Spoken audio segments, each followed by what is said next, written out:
Você tem dificuldade de entender Clarice Lispector? Venha comigo que vamos resenhar o conto dessa grande autora, Felicidade Clandestina, e, por consequentemente, falaremos um pouco das características dessa autora, que muitas pessoas têm muita dificuldade de entender Clarice. O conto, ele vai girar em torno de duas personagens e tem uma terceira personagem. Então, contos, eles têm essa característica de ter poucos personagens. Uma de duas meninas, duas adolescentes. Uma é pobre e boa, e a outra, ela é filha de um livreiro da cidade e ela tinha um poder aquisitivo maior. E o pai dela um dia lhe ofereceu um livro, que era As Reinações de Narizinho de Monteiro Lobato. E a menina levou para casa e a outra pediu para ela: você me empresta o livro? E nesse emprestar o livro, a outra ficou o tempo todo adiando para emprestar o livro. Sempre que a menina pobre ia lá buscar o livro na porta da casa dela, ela inventava uma desculpa. Cada dia ela tinha uma desculpa. A outra fulana estava na frente. Você chegou hoje bem tarde. Então veio uma outra e já pegou na sua frente. Então ela sempre tem essas desculpas. Mas temos que olhar nas características que a Clarice oferece para as duas personagens. A primeira, a gordinha, que é má, então a Clarice dá uma característica para ela de gorda, introspectiva. Então, pelo perfil dela, assim, se percebe que ela era uma pessoa bastante solitária. E a outra, a esbelta, a boazinha, assim, que provavelmente era uma personagem que conversava bem, uma facilidade para fazer as amizades.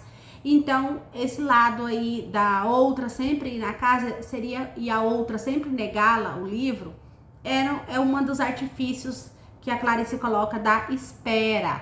Espera para a outra obter o livro, espera para ver se tinha paciência. Então vem mais essa coisa da introspecção, da outra querer ter amizade, sempre, se eu não emprestar hoje, ela vai vir amanhã, ela vai retornar amanhã, no outro dia ela vai retornar, no outro ela retorna novamente. E como a outra era obcecada para ler o livro, então gira em torno dessas três personagens aí. A mãe aparece de relance e logo some na narrativa, dando o desfecho. O foco da obra está na primeira pessoa.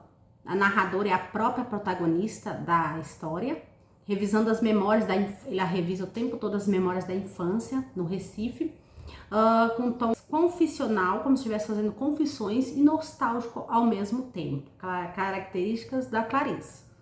A protagonista, então, é essa menina boa, que não aparece o nome dela. A antagonista, que é a filha do dono da livraria, é descrita como gorda, baixa, má, malvada, que eu já falei dessas características.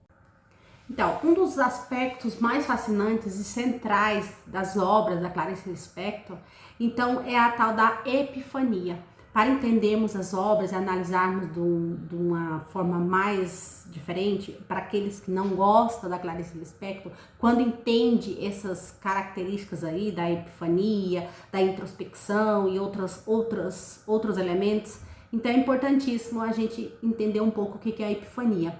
E o que é a epifania dentro da Clarice, do conto aí? É a revelação súbita, no momento ali em que o personagem ele tem ele interrompe a narrativa, e essa revelação súbita, a gente vai ver essa característica da epifania justamente no trecho em que a menina ela vai falar assim: fingia que não tinha, só para depois ter o susto de o ter. Não era mais uma menina com um livro, era uma mulher com meu amante. Da epifania. Então acontece justo aí nesse trecho do livro. E mergulho na introspecção. Ela coloca essa personagem, principalmente a introspecção, a gente percebe muito na personagem má. Impacto transformador. Então a epifania tem esse impacto de transformar a narrativa de uma forma dolorosa. Interrompe a narrativa de uma forma dolorosa, mas depois surge algo novo e inesperado. E o fluxo da consciência também é importante para entender a Clarice. O ritmo do pensamento, são usados fragmentos, metáforas sensoriais em uma narrativa não linear, que prioriza o tempo psicológico sobre o cronológico, né? O tempo psicológico sobre o cronológico tem a predominância. O uso da linguagem, então ela brinca com essa coisa da linguagem, provocar sensações e questionamentos no leitor o tempo todo. Então a gente vai, à medida que a gente vai lendo, a gente vai perguntando, mas por quê? Por que disso? Por exemplo, a menina, quando a mãe lá entrega o livro pra garota que foi buscar o livro emprestado e leva pra casa, e a menina fica o tempo todo lá, vou ler o livro, não vou ler, não, vou ler amanhã eu começo a ler, e ela fica o tempo todo nisso aí. Pra começar também é o tempo da espera, então a Clarice brinca muito com esse tempo dessa espera na narrativa.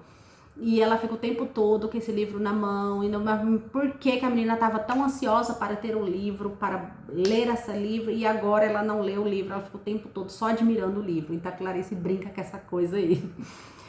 Foco na subjetividade. Então ela foca os personagens, a obra inteira de Clarice, o foco dela é muito no feminino. Busca pela identidade, essa busca, as duas meninas buscando pela identidade, se encaixar em algo, né, em um grupo ali no caso, muitas vezes em conflito com as normas sociais do cotidiano. Então as personagens dela têm essa foco aí no feminino. Então é isso, a obra resenhada agora de Clarice Lispector, do conto. Então vamos lá, gente, ler Clarice Lispector. É uma autora que vale muito a pena quando a gente começa a entender esses aspectos aí da introspecção, da epifania da Clarice. Então aí as obras ficam um pouco mais entendível e menos dolorosa. É isso.